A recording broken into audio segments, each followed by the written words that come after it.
recently I learned that time doesn't actually fly. We think time flies because we are not present. We've not taken the time to live in the moment. We keep chasing what's next. We keep asking God what's next.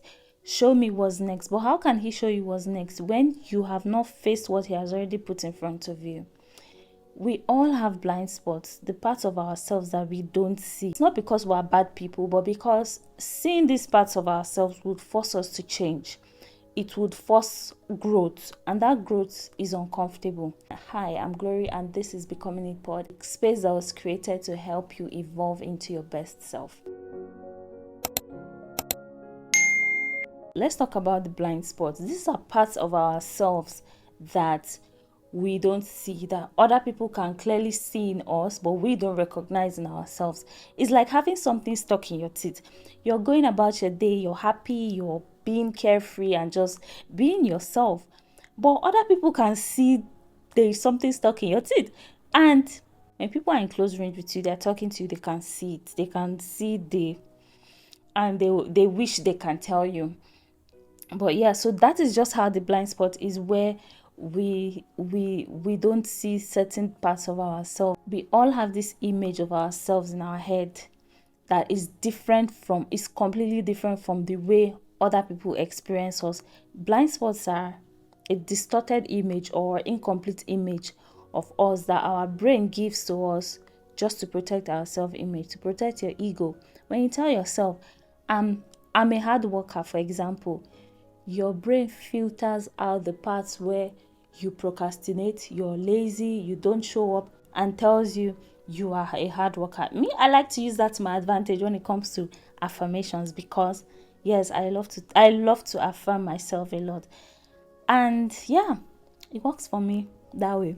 So yeah, the blind spots are parts of ourselves that we know, the version of us that we know, and the version of us that other people experience. So a couple of months back, I decided to ask my friends what comes to their head when they think of me, or when they hear my name, when my name pops in their head, what comes to their mind. And I was so shocked because the responses I got, there was already a particular answer I was expecting them to give me. But I was so surprised because they all had different things to say about me. So yes, there's a version of yourself that you know, and there's a different version that other people experience, right? Why is the blind spot so messed up? This is why it's so messed up here. You think they are the best parts of you, and you think they are your strength. This is my strength. But they are actually just hidden in plain sight. They are usually very unhealthy, and they can cost you your relationships. They can limit your growth. Before you know it, you're having so many trauma, you're having different trauma, you're having so many bad mistakes and bad decisions that are keeping you stuck. You don't grow. It is bad because it usually don't happen at once. It ruins your life quietly through missed moments, unrealized potentials, or repeated patterns. You are just living thinking that is the best part of you. Let me even give an example of this. An example, you see someone who is self-aware, who say, I'm self-aware, but you only notice what fits your narrative. Or you're someone, you notice that you like to be in the company of people that tell you what you want to hear. You like to be in the company of people that you are better than them. You are usually, because you feel like you want to be a messiah to them, or you want to there's just this feeling of wanting to be at the top. You want to it feeds your ego, so you rather not want to find yourself in places where there are people that are doing better than you. That is a blind spot. Or someone who says, I'm very blunt, I'm just real, I'm very blunt, I say it as it is.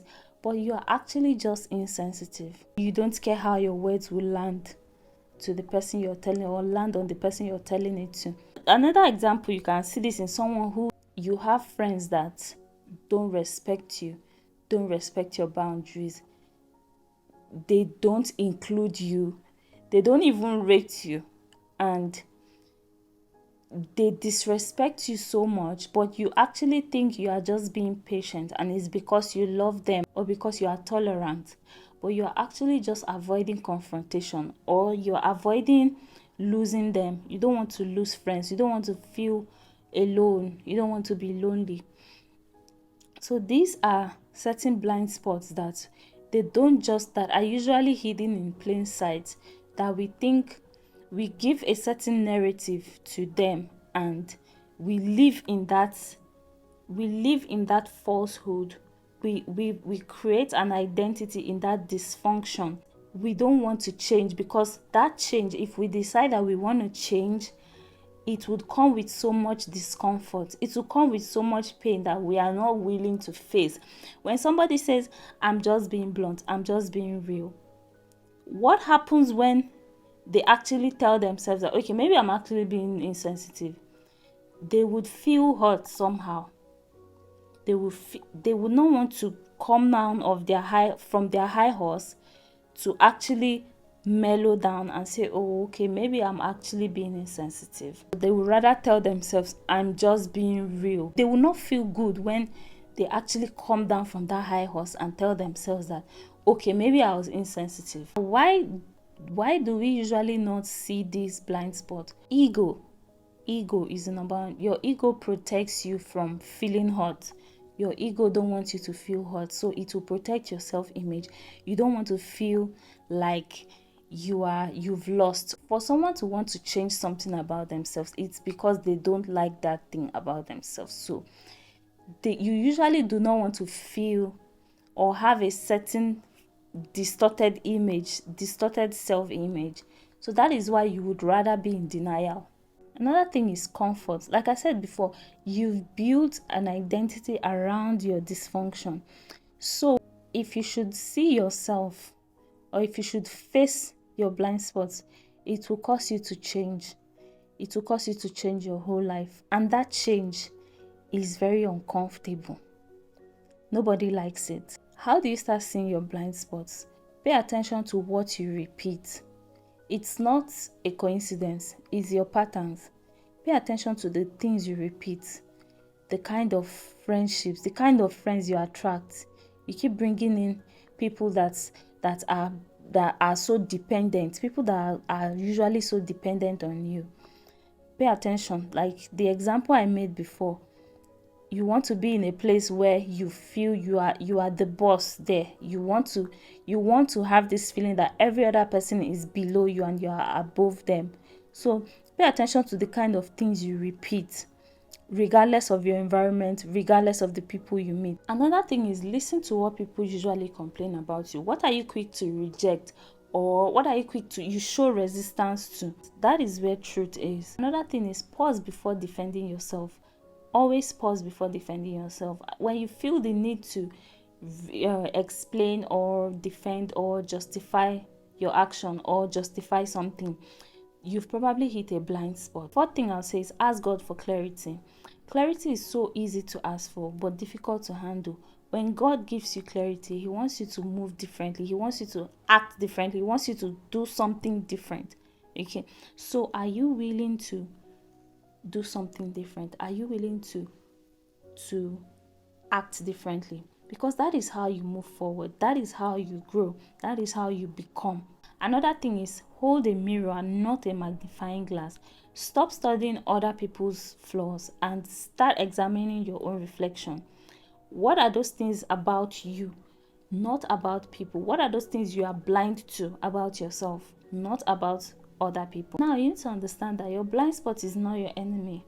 It is your teacher, but it will keep teaching you through pain, through mistakes that you keep repeating, through the bad friendships or bad people that you keep attracting into your life, or unhealthy friendships, unhealthy relationships that you keep attracting.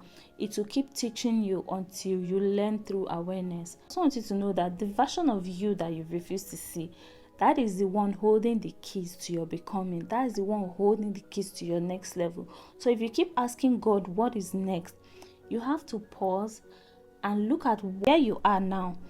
What are the things that you need to do? What are the things you need to get out of the way for you to actually get to that point, for you to actually get to the next level. Because what you refuse to see will keep controlling you until it costs you something you can't get back. I hope this episode was helpful. If you found it helpful, share it with someone you care about. Don't forget to like and subscribe. I'll see you in the next one. Bye.